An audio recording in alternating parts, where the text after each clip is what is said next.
ब्रूहि योगेश्वरे कृष्णे ब्रह्मण्ये धर्मवर्मणि स्वाम काष्ठा मधुनोपेतः धर्म किं शरणं गतः।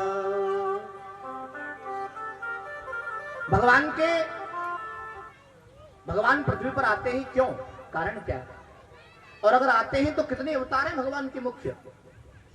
कोई कहता 20 हैं, कोई कहता 10 हैं, कोई कहता 24 हैं। मुख्य कितने अवतार हैं भगवान के? और मानव मात्र का लक्ष्य क्या है? हम क्यों पैदा होते हैं? हमारा लक्ष्य क्या है? क्यों हमें भगवान भेजता है, बनाता है? और छठा प्रश्न, जब भगवान इस धराधाम को छोड़कर अपने धाम चले जाते हैं तो धर्मः किं शरणं गतः, धर्म किसकी शरण में जाता है? धर्म को कहां स्थान पर प्राप्त होता है? ये 6 प्रश्न हैं। इन्हीं 6 प्रश्नों के प्रति उत्तर में 18,000 श्लोकों की रचना है। अब श्री सूत जी महाराज जवाब दे रहे हैं, प्रत्युत्तर दे रहे हैं, ध्यान से सुनिए। कृष्ण भक्ति परम श्रेयः शास्त्र सारश्च एव हि।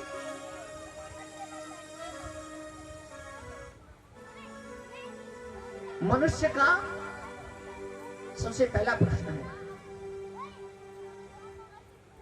जीवन का कल्याण कैसे हो, बुराइयों से कैसे बचा जाए। सूत जी महाराज कह रहे हैं कृष्ण भक्ति परम श्रेयः,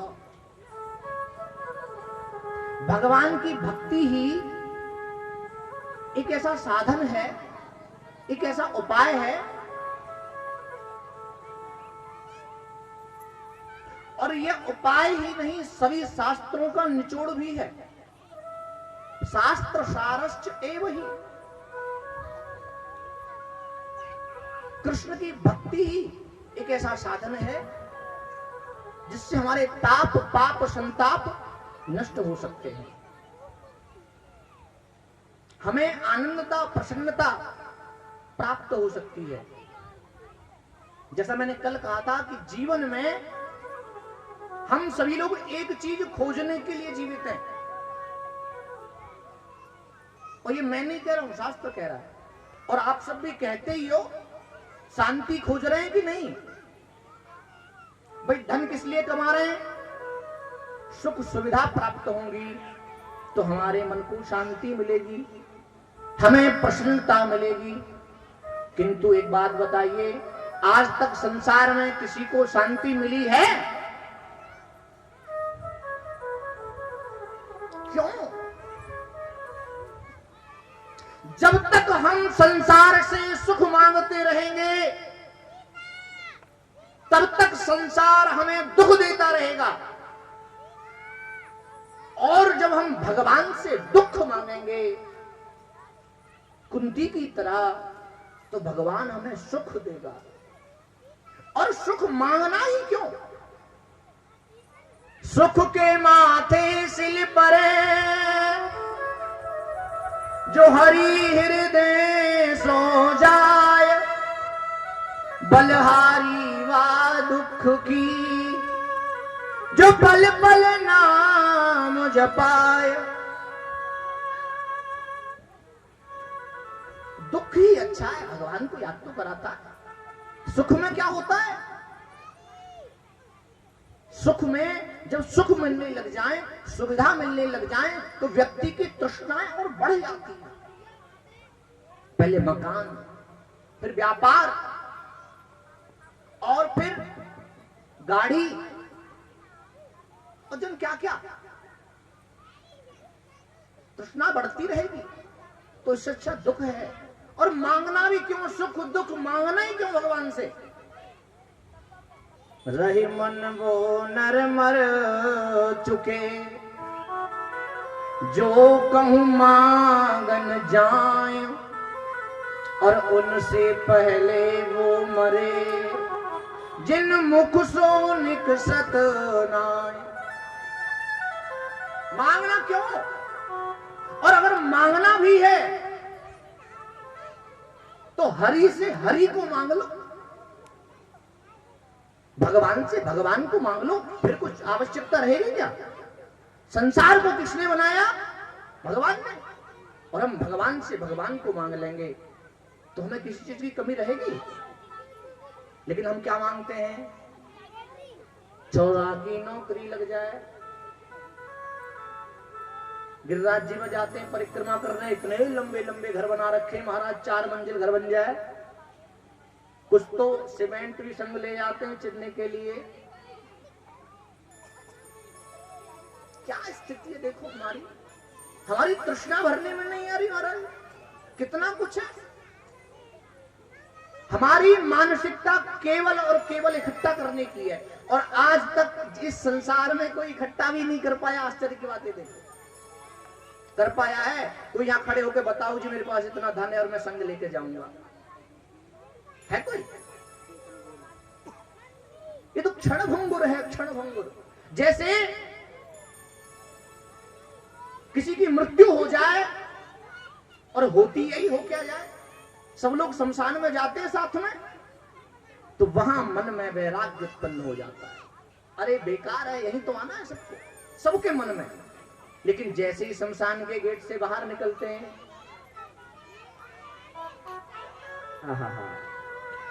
सारा वैराग्य धरा रह जाता है महाराज, वहीं बुराई प्रारंभ कर देते हैं। अब एक क्षण में उनको वैराग्य हुआ था कि संसार झूठा है, ब्रह्म सत्यम जगन मिथ्या, किंतु कुछ क्षण बाद ही परिवर्तन हो गया। सुख कुछ है ही नहीं। वो संसार का नाम है दुखालयम मनश्चेतः, दुख का घर। भंडारा चल रहा है, भंडारे में जाके कहो हमें जीके की किताब दे दो, जनरल नॉलेज की कोई पुस्तक दे दो, तो क्या वो भंडारी दे पाएगा? दे देगा? नहीं, मुझे तो नहीं लगता दे पाएगा। और पुस्तकालय में जाकर के कहो बढ़िया छोले भटूरे की प्लेट लगा के दे दे, तो दे देगा? पिज्जा बर्गर मांगने लगो, दे देगा क्या? क्यों? तो फिर संसार में इस दुखालय में सुख की कामना क्यों करते हो? भोजनालय में भोजन ही मिलता है, पुस्तकालय में पुस्तक ही मिलती है, तो दुखालय में दुख ही तो मिलेगा। तो सुख की कामना क्यों? झूठी कामना लिए बैठे हो भाई। मांगो भगवान से, भगवान को मांगो। तू जो मिल गया तो फिर जरूरत ही नहीं है। मैं अगर मांगू तुझे, किसी ने कहा है, मैं अगर मांगू तुझे तू न देना कुछ मुझे, वरना आशिक नहीं मजदूर हो जाऊंगा मैं। हमें प्रेमी बनना है। भगवान के मंदिर में गए, 10 रुपए चढ़ा करके भगवान से प्रार्थना करी, हे प्रभु कल मेरे छोरा को इंटरव्यू है, बाकी नौकरी सरकारी लगवा दीजो। 10 रुपए घूस दे दी भगवान को, और नौकरी क्या? यह भक्ति है? इसे भक्ति कहते हो आप? ये तो दुकानदारी है, और उसमें भी ठग रहे हो भगवान को 10 रुपए में इतनी बड़ी नौकरी। बोलो राधे राधे। तो कृष्ण भक्ति परम श्रेयः शास्त्र सारश्च एव ही।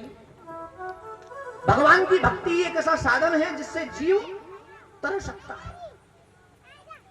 भक्ति कैसे करें? भक्ति का क्या स्वरूप है? भक्ति किसे कहते हैं? हम तो जानते ही नहीं भक्ति क्या है। हम तो इसी को भक्ति जानते। एक लोटा दूध, एक लोटा जल चढ़ाना है भगवान शंकर को सुबह जाकर के भक्ति है। भक्ति का स्वरूप है निष्काम, निसंकल्प, निर्दोष, निर्विकार, निस्वार्थ। भगवान को भजने के लिए उससे कुछ मांगने की, उससे कुछ कहने की आवश्यकता ही नहीं है। हमें भक्ति करनी है, उसमें कोई स्वार्थ नहीं होना चाहिए। भक्ति का सिद्धांत है जहां स्वार्थ उत्पन्न होता है वहां भक्ति क्षीण हो जाती है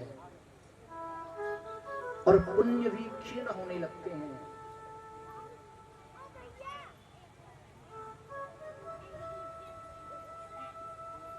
निस्वार्थ भक्ति हो। कृष्ण की भक्ति के लिए आडंबर करने की आवश्यकता नहीं है। भक्ति के लिए जरूरी नहीं है माला लेकर के फेरी जाए। भगवान की भक्ति के लिए नाम संकीर्तनम यस्य सर्व पाप प्रणाशनम, नाम संकीर्तन को भक्ति कहा गया है। बोलो राधे राधे।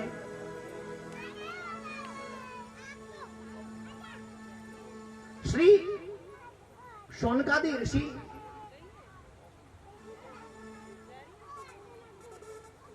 सूत जी महाराज से प्रश्न करते हैं, महाराज जी बताइए ये जो परीक्षित हैं, आप बार बार चर्चा करते हो सुखदेव परीक्षित कौन है, इनका वृत्तांत हमें बता।